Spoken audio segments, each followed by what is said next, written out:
The Delaware Blue Hens are the regular season champs and top seed at the CAA tournament, but the Blue Hens have not faced Campbell yet this season. And last year, Campbell going 4-0 against the Hens, including eliminating them from the postseason in the semifinals of this very tournament last year. It is the top-seeded Delaware Blue Hens versus the number 4 seed Campbell Fighting Camels. Hello, everybody. Welcome to Buies Creek, North Carolina, and thank you so much for joining us.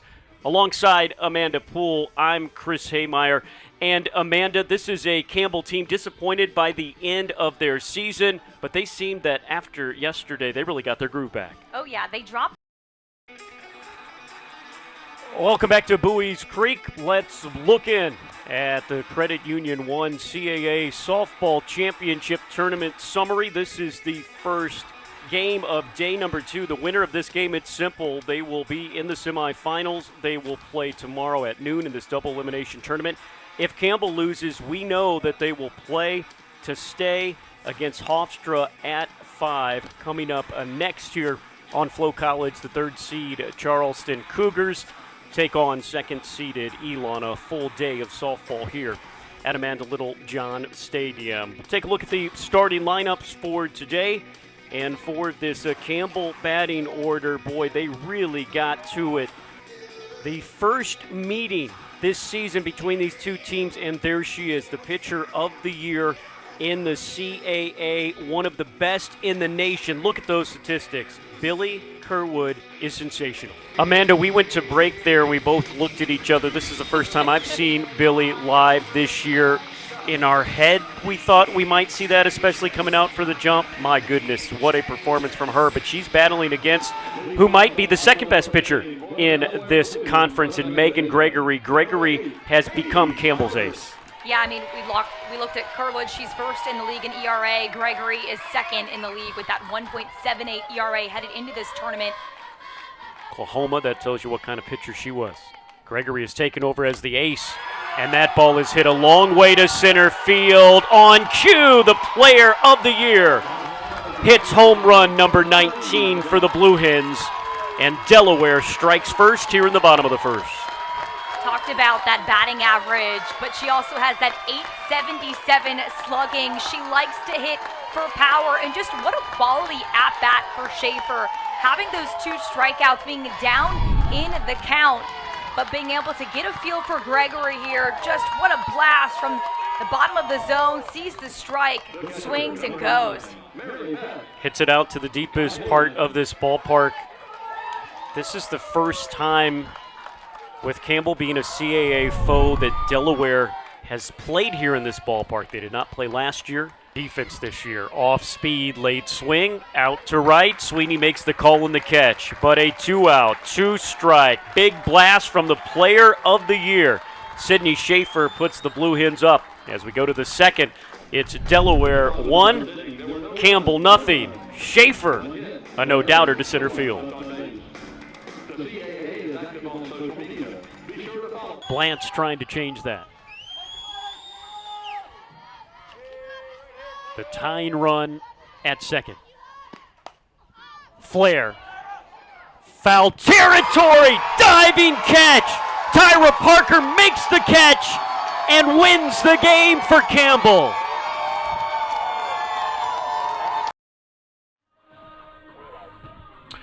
Live on this Tuesday night in historic Williamsburg, Virginia, getting set for the Tar Heels, number 7 ranked team in the nation, and the Tribe of William and Mary, as we get set to go tonight here on the Tribe Sports Network, presented by Van Wagner, with a lot of excitement outside as well. Hello again, everyone. Corey Hodges alongside Tal Zach. Here we are getting set for this one under the lights tonight. Let's first check out the standings in the Coastal Athletic Association. The top 6 teams make it in to the CAA postseason. William and Mary right there trying to work their way back up, that fight for that 7th, 8th, and 9th spot.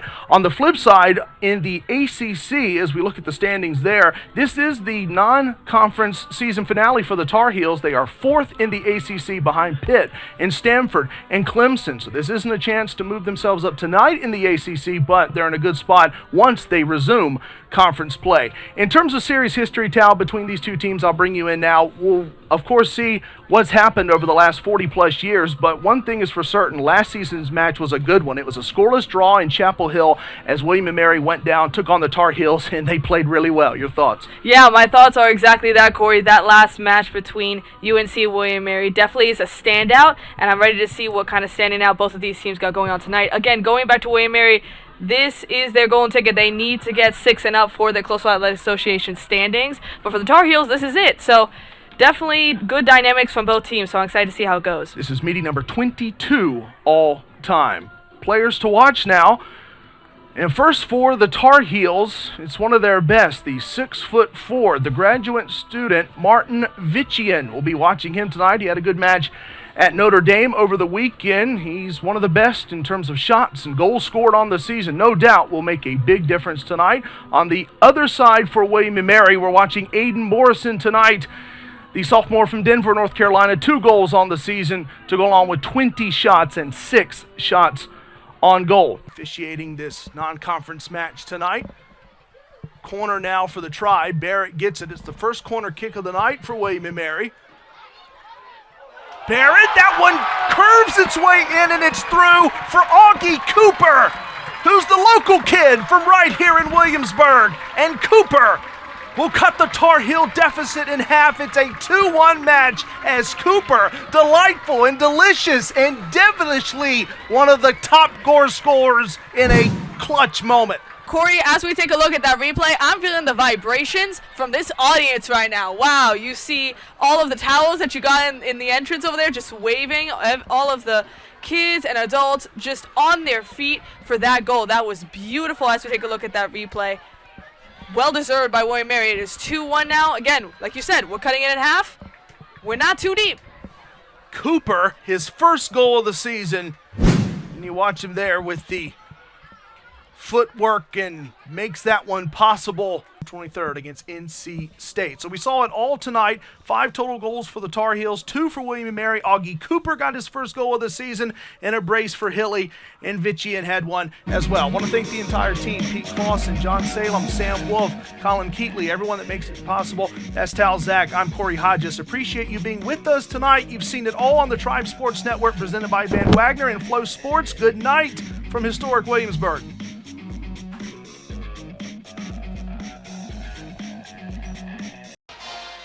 For the 5th time, our nation's capital hosts the Jersey Mike's CAA Men's Basketball Championship. 14 teams have come to D.C. with one dream to win the tournament title and earn a bid to the NCAA tournament. From Care First Arena, time to resume day 2 of the 2025 CAA Men's Basketball Championship. Tonight we have Game 5 of the tournament. 7-seed Northeastern, 2-time tourney champ, takes on the 10-seed Hampton in search of its first ever title. We started this year's tourney with Delaware's win over Stony Brook. Hofstra took out North Carolina A&T. Earlier today, Drexel thumped Elon. Delaware outlasted Campbell to the quarterfinals. For the Fighting Blue Hens, the second half of the night session doubleheader features the 6-seed Monmouth against 11-seeded Hofstra. With that, we welcome you courtside to the booth. Great to have with us Dave Ryan alongside the coach, Mac McCarthy. Together again, Coach. Can't wait. Hey, we have fun every single time here at the CAA. Going to be a really fun matchup to watch tonight. Northeastern, a lot of star power. So is Hampton. They met twice in the regular season. They split. Rubber match tonight. Should be a close one. One on each other's court.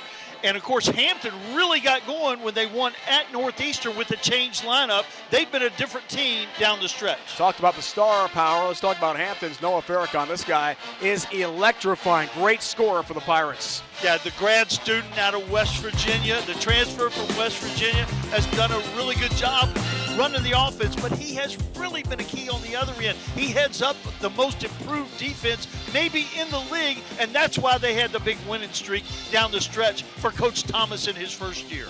What a turnaround story for Hampton in year 1 with a new coaching staff in Virginia. Now we talk about Northeastern and Rashad King, first-team All-CAA performer. There are so many fun players to watch in this league, but Rashad King is right at the very top. Leads at everything. Number 3 in the league in scoring, 4 in getting to the free throw line, 6 in assists. But from a coach's perspective, the biggest stat, number 1 in minutes per game. Can't wait for the matchup back here tonight. When we come back to Washington, it is game time. Northeastern leads the CAA in steals and blocks. Hampton tops in offensive rebound. It should be a great matchup. Lineup and tip coming up next.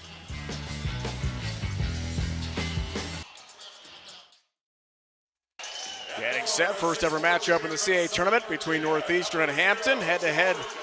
As we talked about top of the stream here tonight, it was a split. First game, Northeastern won on the road, and then Hampton won in Boston, 84-75. Combined Northeastern shot 52% from the field in the 2 games. All right, Mac, let's check some keys to the game here. The Credit One Union keys starting here with Hampton. Yeah, first-year coach Ivan Thomas made it very clear they've got to guard the arc, something they do every night, and it's a long season goal, hold their opponent under their average, which for Northeastern is 70 points. We go from the Pirate keys to the Husky keys, led by head coach Bill Cohen. Yeah, and these are pretty clear, too, from Coach Cohen. Hampton's the #1 offensive rebounding team in the league. They've got to limit those opportunities, and they have to get some extra possession by forcing turnovers. They're #4 in the CAA at doing that. Those are the Credit Union One keys to success. Credit One Union, the official banking partner of the CAA. Visit cu1.com to discover better banking for all. Lineups being introduced here at Care First Arena in Washington, D.C. 77 rejections for the big guy from Germany, who jumps it up at midcourt here with Xavier Long. And here we go. Game 3 of the day in the Coastal underway. Huskies home whites at the 7th seed have the first possession in the half court. Pratt on a bounce. Woods the junior. Frankel the handle. And Woods. Some contact. Loose change came away to Metcalf. Here's Woods, 10 to shoot. He'll drive and score. Woods is relentless. He just keeps on playing, a little undersized usually against an opponent. Both teams play man-to-man. All right, 0 for 3 so far. Tries again. Now look better rotation, back iron miss. So he's missed all 4. That hurts the Huskies. And a whistle, offensive foul called.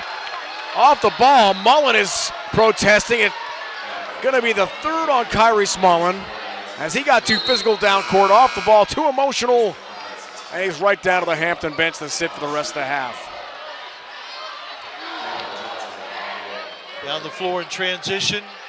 Oh my goodness. Whoa. Yeah. I'm actually surprised the officials aren't reviewing that. And they're going to take a look at that. Here we go. That was a ferocious elbow. Yeah, they're going to take a look at that. And that we talked about him having to be careful and keep his emotions under control.